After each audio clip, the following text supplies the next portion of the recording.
홀리 파이브, 날마다 말씀 안에서 거룩함으로 승리하시길 바라며 은혜와 소망의 말씀을 함께 나눕니다. 1년 1독을 기준으로 하루 서너 장의 말씀에 대해 간략히 소개하고 함께 나누고 싶은 말씀을 전합니다. 하나님의 은혜 안에서 날마다 거룩한 파이팅을 외치며 승리하시길 바랍니다.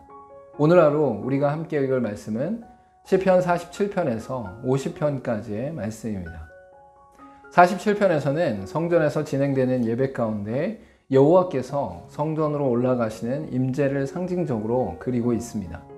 먼저는 지존하신 왕에 대해 깊은 마음의 중심으로 경의를 표하도록 요청하면서 그 이유를 제시하고 있습니다. 이어 구속을 완성하시고 승천하셔서 은혜를 베푸시며 지고하시고 공의로우신 왕의 통치에 대해 찬양하고 있습니다. 하나님은 통치자이시며 창조주이신과 동시에 이스라엘과 맺으신 언약을 신실히 지키시는 온전한 분이시기에 찬양하게 됩니다. 또한 하나님은 세상의 여러 왕 중에 하나가 아닌 영원하고 유일하신 온 땅의 왕이시기에 찬양해야 합니다. 48편에서는 하나님의 임재와 권능 가운데 드러날 하나님의 성읍 예루살렘의 영광과 안전을 노래하고 있습니다. 먼저는 하나님의 광대하심과 임재하심을 찬양하면서 거룩한 성인 시온의 아름다움과 장엄함을 노래하고 있습니다. 이어 하나님의 능력으로 원수들이 패배했음을 비유를 통해 선포하고 시온의 견고함과 안전을 노래하고 있습니다. 마지막으로 사랑과 공의 가운데 시온을 신실하게 돌보시는 하나님에 대한 이스라엘의 찬양이 드러나고 있습니다. 예루살렘이 아름다운 성일 수밖에 없는 단 하나의 이유는 하나님의 동행하심과 보호하심이 있는 성이기 때문입니다. 49편에서는 악인의 번성에 대한 성경적 교훈을 제시하며 전체적으로 욥기의 신학적 문제와 유사한 내용을 담고 있습니다. 먼저 인생의 난제를 해결할 신적 지혜에 대해 다루면서 교훈의 대상과 진지함을 서론적으로 언급하고 있습니다. 이어 악인의 번영은 한계가 있음을 죽음을 통해 설명하면서 악인의 소멸과 의인의 영광을 대조하고 있습니다. 마지막으로 악인의 현세적인 치부와 영광의 허상을 다루면서 영원히 변치 않는 소망에 대한 격려가 들어있습니다.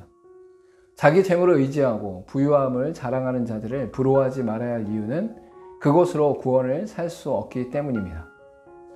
50편은 레위지파의 음악가인 아삽에 의해 쓰인 시이며 하나님께 대한 예배와 이웃에 대한 인간의 의무를 다루고 있습니다. 먼저 외식하는 자들에 대한 하나님의 심판을 다루면서 심판에 참여한 자들을 생생하게 묘사하고 있습니다. 이어 제물을 통해 유대인들의 형식적인 예배를 고발하면서 내면의 진정한 예배를 요구하시는 하나님의 말씀입니다. 마지막으로 계명을 지키지 않고 교훈을 행하지 않는 이스라엘의 위선적인 생활과 도덕적 타락을 비판하고 있습니다. 온전한 예배는 제물이 아닌 감사에 있고 형식이 아닌 진심에 담긴 예배이며 이러한 예배가 없다면 회개해야 됨을 말합니다. 오늘 읽을 말씀 중에서 함께 나누고 싶은 말씀은 시편 50편 22절과 23절의 말씀입니다. 하나님을 잊어버린 너희여 이제 이를 생각하라. 그렇지 아니하면 내가 너희를 찢으리니 건질 자 없으리라. 감사로 제사 드리는 자가 나를 영화롭게 하나니 그의 행위를 옳게 하는 자에게 내가 하나님의 구원을 보이리라. 형식적인 예배를 드리며 위선적인 생활을 하는 이들을 향해 하나님을 다시 찾고 바르게 예배할 것을 촉구하고 있습니다. 하나님의 심판과 징계를 두려워하며 겸비하고 진정한 감사와 기쁨으로 예배함으로 구원받은 삶이 되어야 합니다. 함께 기도하겠습니다. 우리의 예배에 형식적이고 위선적인 모습은 없는지 돌아보며 돌이켜 온전히 회개하게 하시고 날마다 하나님 앞에서 거짓없이 진실과 진심으로 예배하며 살아가게 하옵소서. 예수님의 이름으로 기도하옵나이다.